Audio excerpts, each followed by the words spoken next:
18 अक्टूबर 2004 रात के करीब 2 बजे तमिलनाडु और कर्नाटक की सीमा पर एक घना जंगल। एक एम्बुलेंस धीरे धीरे आगे बढ़ रही है। अंदर बैठा है भारत का सबसे खतरनाक अपराधी कूस मुनिस्वामी वीरप्पन। वो सोच रहा है कि वो एक मिशन पर जा रहा है, लेकिन असलियत ये है वो एक जाल में फंस चुका है और उसे इसका अंदाजा तक नहीं।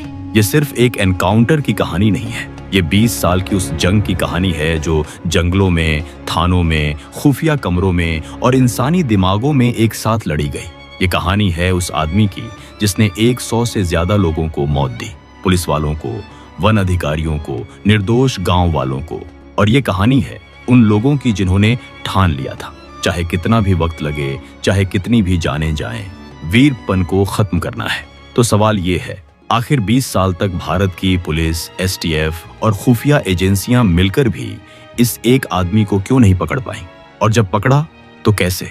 चलिए शुरू से समझते हैं। वीरप्पन का जन्म 1952 में हुआ, तमिलनाडु के गोपीनाथम गांव में। बचपन से ही जंगल उसकी दुनिया थी। 10 साल की उम्र में उसने पहली बार हाथी का शिकार देखा। 17 से 18 साल की उम्र तक वो खुद एक शिकारी बन चुका था। शुरुआत हुई हाथी दांत की तस्करी से, फिर चंदन की लकड़ी और फिर हत्या। पहली हत्या का आरोप उस पर 1970 के दशक में लगा। एक वन अधिकारी को उसने गोली मारी। उसके बाद पीछे मुड़कर नहीं देखा। धीरे धीरे वो जंगल का राजा बन गया। 6000 वर्ग किलोमीटर का जंगल, तमिलनाडु, कर्नाटक और केरल की सीमाओं पर, यही उसका साम्राज्य था। 1987 तक वो इतना ताकतवर हो गया था कि पुलिस की टीमें उसके इलाके में घुसने से डरती थीं। उसके पास अत्याधुनिक हथियार थे, AK-47, देसी बम। उसके साथ एक पूरा सशस्त्र गिरोह था।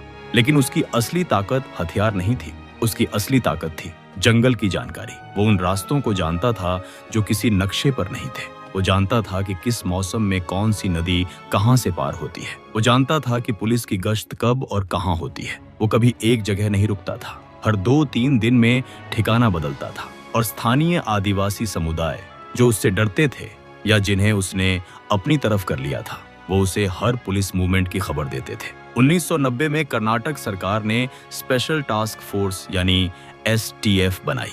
खास मकसद वीरप्पन को पकड़ना या मारना। STF के पास ट्रेंड कमांडो थे, इंटेलिजेंस नेटवर्क था, हेलीकॉप्टर थे, लेकिन जंगल वीरप्पन का था।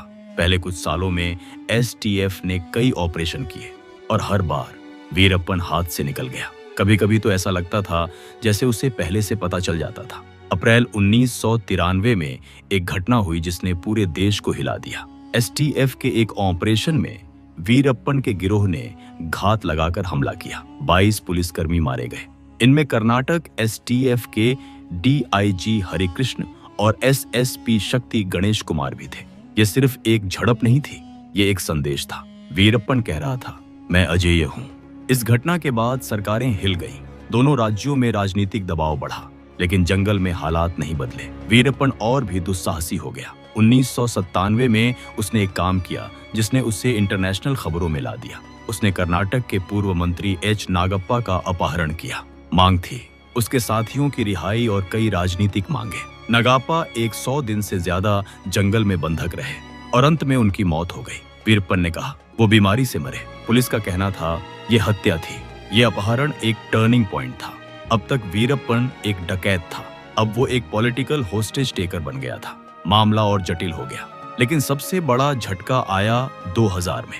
वीरप्पन ने कन्नड़ फिल्मों के सुपरस्टार राजकुमार का अपहरण किया। 72 साल के राजकुमार जो कर्नाटक के सांस्कृतिक प्रतीक थे, उन्हें 109 दिन जंगल में बंधक रखा गया। पूरा देश सांस थामे बैठा था। कर्नाटक में दंगे हुए, संपत्ति जलाई गई, सरकार पर भारी दबाव था। अंततः एक समझौते के बाद राजकुमार को रिहा किया गया, लेकिन वीरप्पन फिर जंगल में गायब हो गया। इस अपहरण के बाद STF की पूरी स्ट्रेटेजी बदल गई। अब तक STF का तरीका था जंगल में घुसो, ढूंढो, मारो, लेकिन ये काम नहीं कर रहा था। अब एक नई सोच आई।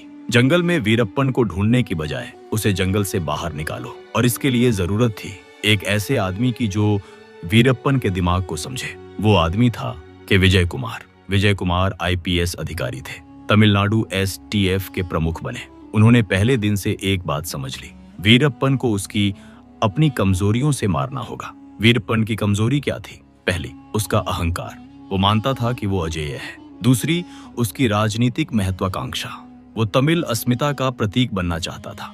वो चाहता था कि उसकी मांगों को सरकार माने। तीसरी, उसका नेटवर्क, वो अकेला नहीं था, उसके संपर्क शहरों तक फैले थे और यही नेटवर्क उसकी कमजोरी भी था, क्योंकि इसमें घुसपैठ हो सकती थी। विजय कुमार ने एक लंबी खेल शुरू की, धीरे धीरे, बिना जल्दबाजी के।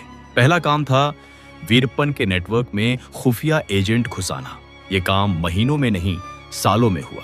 धीरे धीरे उन लोगों की पहचान हुई जो वीरप्पन के लिए संदेशवाहक का काम करते थे, जो उसके लिए दवाइयां, खाना और हथियार पहुंचाते थे।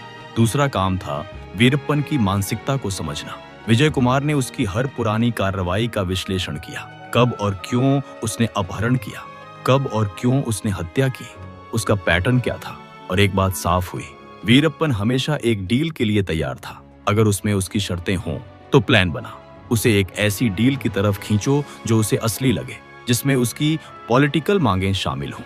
और जब वो जंगल से बाहर निकले, उसे खत्म करो। लेकिन ये प्लान इतना आसान नहीं था। 2003 में एसटीएफ ने एक खुफिया ऑपरेशन शुरू किया, कोड नेम ऑपरेशन कोकून। इस ऑपरेशन में एक मध्यस्थ की पहचान की गई, गोविंद स्वामी, जो वीरप्पन तक पहुंच सकता था। एसटीएफ ने गोविंद स्वामी को अपने साथ मिलाया, उसे एक काम दिया, वीरप्पन को बताओ कि एक बड़ा मौका है। एलटीटीई यानी liberation tigers of Tamil Eelam, जो श्रीलंका में तमिल अलगाववादी संगठन था, वो वीरप्पन से मिलना चाहते हैं। एक बड़ी पॉलिटिकल बात करनी है।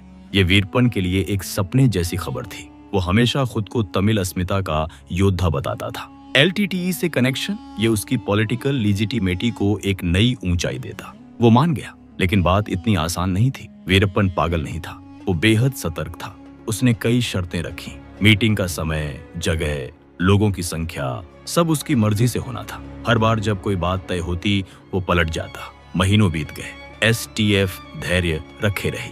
अंततः 2004 में एक प्लान फाइनल हुआ। वीरप्पन को बताया गया, एलटीटीई का एक नुमाइंदा मिलने आएगा, एक एम्बुलेंस में, रात को, एक तय जगह पर। एम्बुलेंस इसलिए क्योंकि उसमें पुलिस चेकपोस्ट पर कम सवाल पूछे जाते हैं, और वो एम्बुलेंस एसटीएफ का जाल था। अक्टूबर 2004, एसटीएफ के कमांडोज ने महीनों पहले से उस पूरे इलाके का रिकॉग्निशन किया। हर रास्ता, हर मोड़, हर जगह जहां वीरप्पन हो सकता था, सब मैप हो चुका था। 17 अक्टूबर की रात एम्बुलेंस रवाना हुई।